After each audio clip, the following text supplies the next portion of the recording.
There's something about driving at night that changes the world. The road you've traveled 100 times in the daylight suddenly feels unfamiliar, like it's been stretched and twisted into something else. The darkness presses against your windshield. The trees blur into shadows, and the silence makes every little sound feel magnified. Out there, in the middle of nowhere, it's easy to start thinking the world doesn't belong to you anymore. The highway stops being a path from one place to another. It starts feeling like a tunnel, one that could lead anywhere. And sometimes, you don't find the strange things. They find you. And I was hauling a load of medical supplies down a narrow back road in rural Georgia. My dispatcher had routed me off I-16 because a rig had jackknifed across the lanes, blocking traffic for miles. The detour would have added 45 minutes, and I was already running behind, so I took what I thought was a shortcut, a stretch of road I'd never driven before. No streetlights, no towns for miles, just a blacktop vein running through the middle of nowhere, hemmed in by thick trees and patches of mist that seemed to drift across the road. The air was heavy, humid, clinging to the glass of my windshield. My headlights carved out a tunnel of pale light in front of me, and everything beyond that was swallowed by the night. I sipped from a styrofoam cup of lukewarm gas station coffee, trying to keep myself awake. The radio had already given out a few miles back, nothing but static and faint pops of dead air. So it was just me, the hum of the tires, and the low grumble of the diesel engine. That's when I saw him. Up ahead, just at the edge of the beams, was something small, moving. My first thought was a deer, but as I slowed down, my chest tightened. It wasn't an animal. It was a kid. He couldn't have been more than 8 years old, walking along the shoulder of the road barefoot. His skin looked pale under the headlights, his t-shirt hanging loose on him like it didn't fit. He wasn't crying, wasn't panicked, just walking, step after step, like he'd been doing it forever. I eased my truck down to a crawl, hazard lights blinking in the empty dark. My window creaked as I rolled it down, leaning over to call out, "Hey, buddy," I said, keeping my voice as calm as I could. "You okay? Where are your parents?" The boy stopped walking and turned toward me. His face was thin, his hair sticking to his forehead with sweat. And then, in a voice so soft I barely heard it over the engine, he said, "I'm waiting for Thomas." I froze. My hands tightened on the wheel. That's my name. There was no way he could have known it. I didn't wear a name badge. My truck didn't have anything painted on the side, except a DOT number. I hadn't introduced myself. The air in the cab suddenly felt heavy, pressing down on me. The boy walked closer, calm as if this was the most normal thing in the world, and without asking, he climbed up into the passenger seat. He didn't even look at me, just sat down, staring straight ahead like he belonged there. I swallowed hard, forcing my voice steady. How do you know my name?" He finally looked at me, and for the briefest moment, I wished he hadn't. His eyes weren't focused.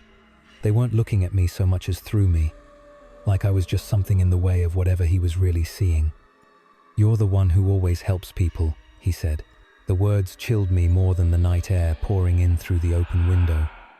I thought about grabbing my phone, calling someone, anyone. But when I glanced at the screen, it was useless, no signal. Middle of nowhere.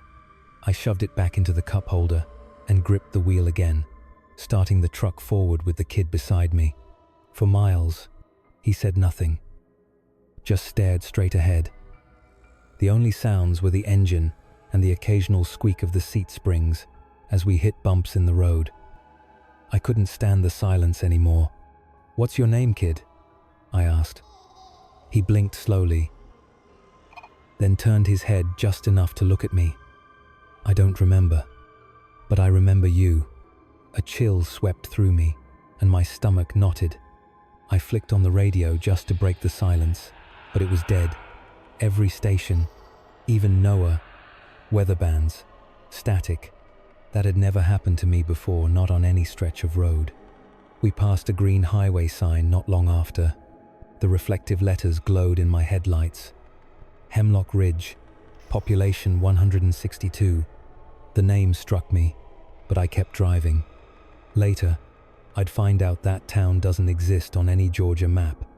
The boy's voice broke the silence again, soft and steady. Do you remember the 14th of June, 1997? My breath caught in my chest. My hands tensed on the wheel so hard my knuckles turned white. That was the day my little brother drowned. I was 17. I hadn't spoken that date aloud in years. My throat went dry. Who the hell are you? He didn't answer. He just smiled. A slow, unsettling curl of his lips that didn't belong on a child's face. The lights in the cab flickered, dimmed, and came back. Then, out of nowhere, the CB radio crackled. Thomas, don't stop. I slammed on the brakes. My heart was hammering so loud I could barely hear the engine rumble. The voice, it was my brother's. I knew it. I hadn't heard him in decades, but I knew it. The boy didn't flinch, didn't move. He just sat there, smiling faintly. I turned to him, my voice trembling. What are you? You still don't remember me, do you? He whispered, and in that moment, his face began to change. Subtly at first, his features shifting, stretching, his eyes sinking deeper, his teeth crooked where they hadn't been before.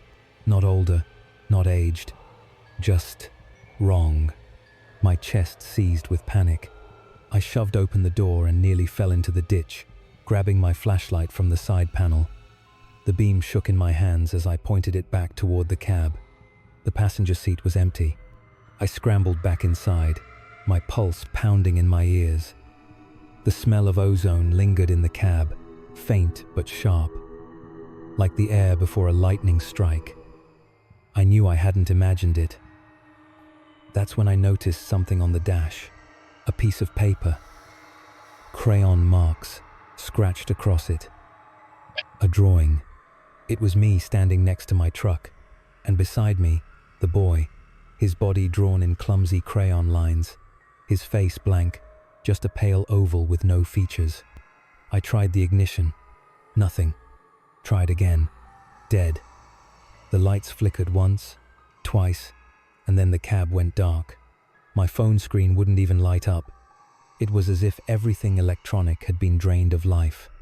I sat there, locked in silence, the drawing burning in my peripheral vision. I don't know how long I waited. Relief hit me so hard I nearly cried. A state trooper pulled up behind me, his spotlight flashing across the trailer. I jumped out, waving him down, my words spilling out faster than I could keep them straight.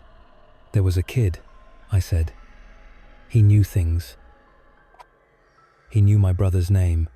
The trooper frowned, his expression shifting uneasily. You sure you weren't asleep at the wheel, sir? I wasn't, I said. My hands shook as I shoved the drawing toward him. He was real. He left this. The trooper glanced at the paper, his jaw tightening. You said Hemlock Ridge? I nodded. The trooper's voice dropped. That town was wiped out in 2091. School bus accident. 24 kids drowned. Never rebuilt. The words hollowed me out. A week later, I checked the dash cam. I saw myself pull over, talking to an empty seat. The passenger door never opened, but at 3:33 a.m., a face flashed in the side mirror. The boy, smiling. That night, back at the yard, a note waited under my wiper. Thanks for picking me up. Crayon. I burned it. But the next morning, another drawing was in my mailbox. My wife, my daughter, and him behind them. His shirt read, "Helper, the road isn't lonely. It remembers. It waits. For people like me, the ones who stop.